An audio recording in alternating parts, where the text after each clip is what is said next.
Kabul, the ancient capital of the mountain-locked kingdom of the brave Afghans, situated on a flat circular plain and surrounded by rugged brown hills. The city is a mixture of the old and the new. Its modern streets and picturesque roads with long sheltering rows of poplar trees. Its flowing fountains and waterfalls, its lakes and gardens, all have a charm of their own, a charm which is indigenous, exotic, and oriental.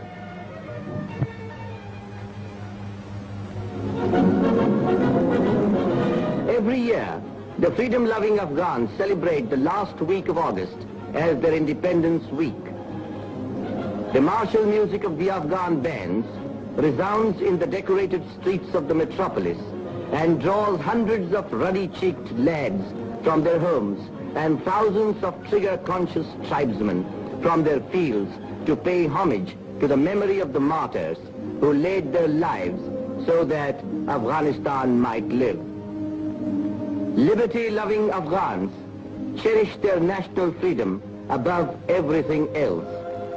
And these monuments remind them of the heroic sacrifices of generations of their countrymen in the cause of national independence. And this is the monument commemorating martyrdom of the great Mujahid, the late King Nadir Shah, the father of modern Afghanistan.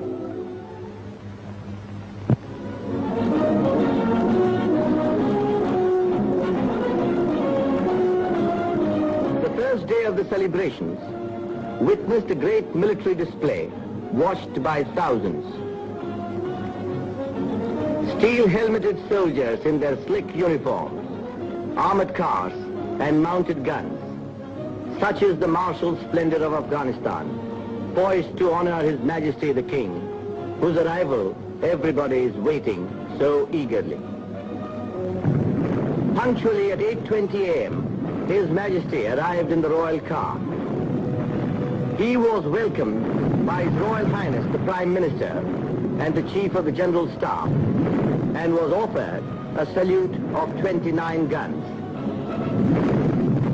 Alighting from the car, His Majesty got into a jeep to inspect his faithful warriors.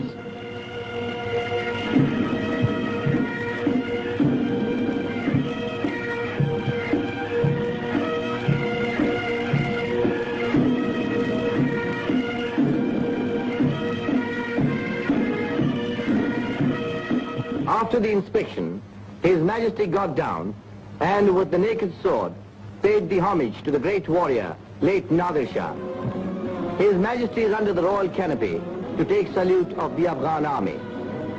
At 8:45 started the passing out parade of the royal troops. The Afghan army is the flower of the nation. The newly commissioned cadets, the young students of the military academy, short-term trainees, rows of policemen and grenadiers march past His Majesty to the accompaniment of the military tunes of the Afghan bands.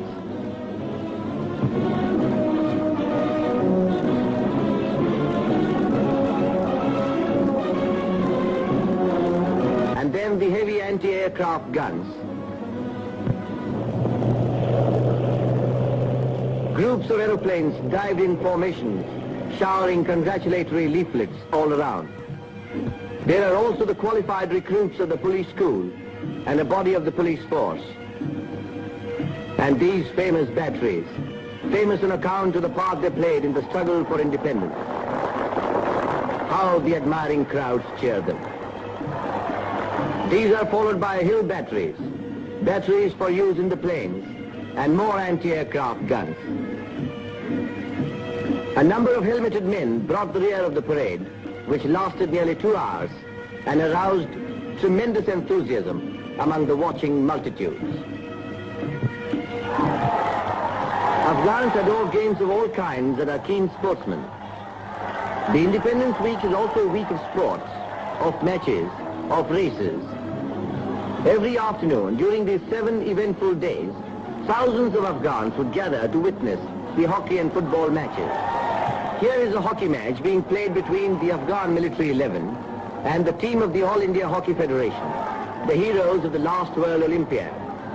What clever stick work and what speed. The first half found both the teams equal.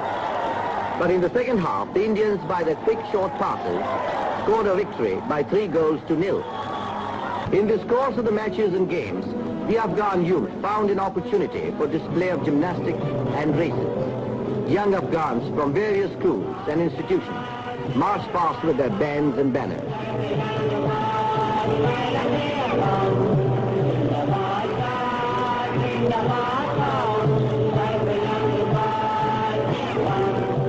The gymnastic demonstration gave evidence of suppleness of bodies and hard and arduous training. And now watch a football match between the Alliance Club and the All India Football Federation 11. A great game indeed. Both the sides displayed equal dexterity and speed. The Indians stole a lead in the first half by scoring a goal, which the Afghan side soon after equalized.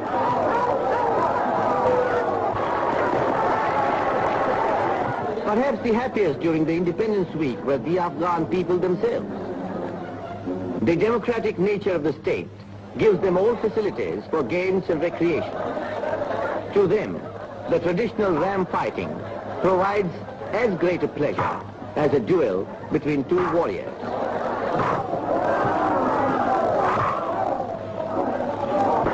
Finally, the dancing. The Afghan youths have their own way of dancing to the beating of the drum and the sweet melody of the flute. They let themselves go. Gradually, the music becomes faster, and so do the dancers.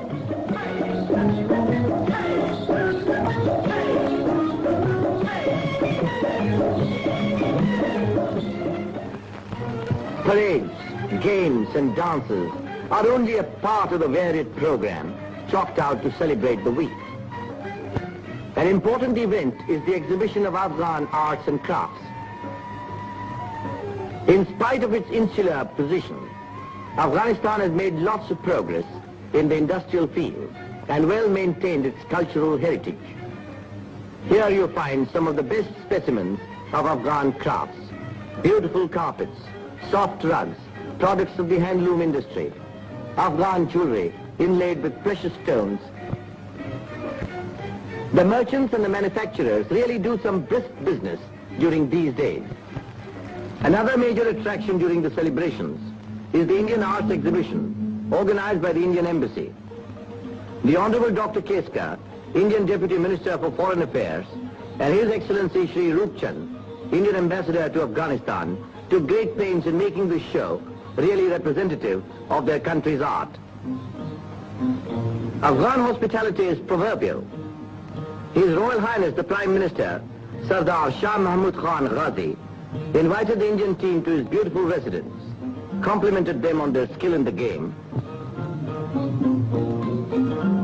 and gave each member a memento of their visit to Afghanistan, and said, "We Afghans are friends of all and foes of none. With India our relations are extremely friendly. Your visit to Afghanistan, I am sure, will further strengthen the social and cultural ties which link the two countries together. The future peace of the world depends to a great extent on the happy understanding between nations." The manager of the Indian team made a suitable reply, and the guests enjoyed a sumptuous feast. The Indian ambassador also gave a party to meet the team of his country.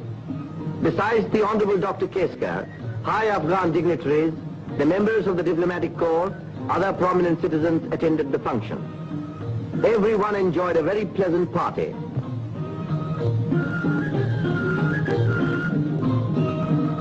Finally, the Indian merchants in Afghanistan arranged a feast to meet their country's foreign minister.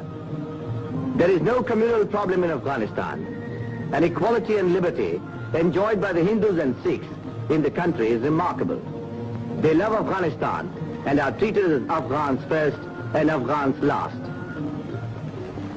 Thus ended the eventful week, a week of celebrations.